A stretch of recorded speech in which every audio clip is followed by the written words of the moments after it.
1960ರಲ್ಲಿ ಕಟ್ಟಿರುವ ಐತಿಹಾಸಿಕ ಶಾಲೆ ಇದೆ. ಯಾರು ಭದ್ರಾವತಿಯವರು ಹಳೆಯ ಶಾಲೆಯ ಆ ಟೈಮಿನ 1960ರಲ್ಲಿ ಕಟ್ಟಿರುವ ಶಾಲೆಯ ಎದುರುಗಡೆ ನಿಂತ್ಕೊಂಡು ಸೆಲ್ಫಿ ಹೊಡ್ಕೋಬೇಕಂದ್ರೆ ತಾವು ಗುಡ್ಡು ನೆಲಕೆರೆಗೆ ಹೋಗಿ ಅಲ್ಲಿ ಒಂದು ಉರ್ದು ಶಾಲೆ ಇದೆ. ಆ ಉರ್ದು ಶಾಲೆಯ ಎದುರುಗಡೆ ತಾವು ನಿಂತ್ಕೊಂಡು ಸೆಲ್ಫಿ ಹೊಡೀರಿ. ಯಾಕೆ ಅಂದ್ರೆ 1960ರಲ್ಲಿ ಕಟ್ಟಿರುವ ಶಾಲೆ, ಐತಿಹಾಸಿಕ ಶಾಲೆ ನೀವು ನೋಡ್ಬೇಕು. ಅದಿದೆ ನಮ್ಮ ಭದ್ರಾವತಿ ಗುಡ್ಡು ನೆಲಕೆರೆ. ಇವತ್ತವರೆಗೂ ಅಪ್ಡೇಟ್ ಆಗಲೇ ಇಲ್ಲ. ಹೆಂಗಿದೆ ಆ ಸಮಯದಲ್ಲಿ ಹಂಗೆ ಇದೆ. ಮೊನ್ನೆ ನಾವು ಹೋಗಿದ್ವಿ, ಕಟ್ಟಡ ಬಹಳನೇ ಕಮ್ಜೋರ್ ಆಗಿದೆ, ಗೋಡೆಗಳೆಲ್ಲ ಬಹಳ ಎಲ್ಲಿ ಬೇಕಾದ್ರೆ ಲೀಕೇಜ್. ಈ ಸಲ ಮಳೆಗೆ ಆ ಶಾಲೆಗೆ ಏನು ಗತಿ ಆಗುತ್ತೋ ಗೊತ್ತಿಲ್ಲ. ದಯವಿಟ್ಟು ನಾನು BO ಅವರಿಗೆ ರಿಕ್ವೆಸ್ಟ್ ಮಾಡ್ಕೊತೀನಿ, ಈ ಶಾಲೆಯ ದುರದೃಷ್ಟಿಯನ್ನು MLA ಅವರ ಗಮನಕ್ಕೆ ತರಬೇಕು. ಯಾಕೆ ಅಂದರೆ ಶಾಲೆ ಬಹಳನೇ ಕಂಡಮ್ ಇದೆ. ಅಲ್ಲಿ ಮುಂಚೆ 40ರಿಂದ 45 ಮಕ್ಕಳು ಬರ್ತಾ ಇದ್ವು. ಈ ಶಾಲೆ ದುರದೃಷ್ಟಿ ನೋಡಿ ಪೇರೆಂಟ್ಸು ಮಕ್ಕಳನ್ನ ಬೇರೆ ಶಾಲೆಗೆ ಸೇರಿಸ್ತಾ ಇದ್ದಾರೆ. ಈಗ ಬರೀ ಅಲ್ಲಿ 25 ಮಕ್ಕಳಿದ್ದಾವೆ. ದಯವಿಟ್ಟು ಅವು ಸಣ್ಣ ಪುಟಾಣಿ ಮಕ್ಕಳು.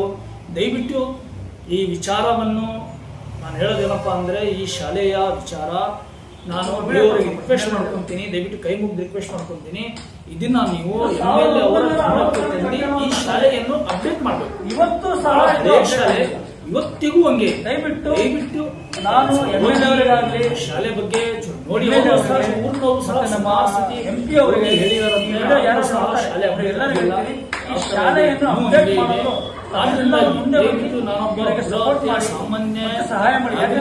ಒಬ್ಬ ಜವಾಬ್ದಾರಿ ನಾಗರಿಕನಾಗಿ, ಸೋಷಿಯಲ್ ಮೀಡಿಯಾ ಉಪಕರಾಗಿ, ಒಬ್ಬ ಡೊನೇಟ್ ಫಾರ್ ಎಜುಕೇಶನ್ ಪ್ರೋಗ್ರಾಮ್ ನಡೆಸ್ತಾ ಇದೀವಿ. ಇವೆಲ್ಲ ಮಾಡ್ತಾ ಇದೀವಿ. ಆದ್ರಿಂದಾಗಿ ನಮ್ಮ ರೆಸ್ಪಾನ್ಸಿಬಿಲಿಟಿ ಆಗುತ್ತೆ. ಆದ್ರಿಂದಾಗಿ ನಾನು ಹೇಳೋದೇನಂದ್ರೆ ಫಸ್ಟ್ ಈ ಶಾಲೆಯನ್ನ ಅಪ್ಡೇಟ್ ಮಾಡಬೇಕು. 1960ರಲ್ಲಿ ಕಟ್ಟಿರೋದಂದ್ರೆ ಲೆಕ್ಕ ಹಾಕ್ರಿ ಎಷ್ಟು ಹಳೆ ಶಾಲೆ. ಇವತ್ತೆಲ್ಲ ಹೈಟೆಕ್ ಶಾಲೆಗಳು, ಗಾರ್ಮೆಂಟ್ಸ್ಗಳಿದಾವೆ. ಎಲ್ಲ ಏನ್ ಮಾಡ್ತಾರೆ, ಮಕ್ಕಳಿಗೆ ಅಲ್ಲಿ ಸೇರಿಸ್ತಾರೆ. ಗೌರ್ಮೆಂಟ್ ಸ್ಕೂಲ್ಗೆ ಯಾರು ಸೇರಿಸ್ತಾರೆ? ನಾಳೆ ಜನ ಗೌರ್ಮೆಂಟ್ ಸ್ಕೂಲೇ ಬಂದಾಗ್ತಾವೆ. ದಯವಿಟ್ಟು ಗೌರ್ಮೆಂಟ್ ಸ್ಕೂಲ್ಗಳು ಬಂದಾಗ ಅವಕಾಶ ಮಾಡ್ಕೊಡ್ಬೇಡಿ. ನಾನು ಕೈ ಜೋಡಿಸಿ ಕೇಳ್ತೀನಿ, ಫಸ್ಟ್ ಈ ಶಾಲೆ ಅಪ್ಡೇಟ್ ಆಗಬೇಕು. ಇದಕ್ಕೆ ಯಾರ್ಯಾರು ಸಂಬಂಧಪಟ್ಟ ಅಧಿಕಾರಿಗಳಿದ್ದೀರಾ ಅವರೆಲ್ಲ ಬೆಂಬಲ ಕೊಡಿ, ಸಪೋರ್ಟ್ ಮಾಡಿ. ಮತ್ತೆ MLA ಅವರಿಗೂ ಹೇಳ್ತೀನಿ ನಾನು, ರಿಕ್ವೆಸ್ಟ್ MLAಗೆ ರಿಕ್ವೆಸ್ಟ್, ಫಸ್ಟ್ ಈ ಶಾಲೆನ ಅಪ್ಡೇಟ್ ಮಾಡಿ.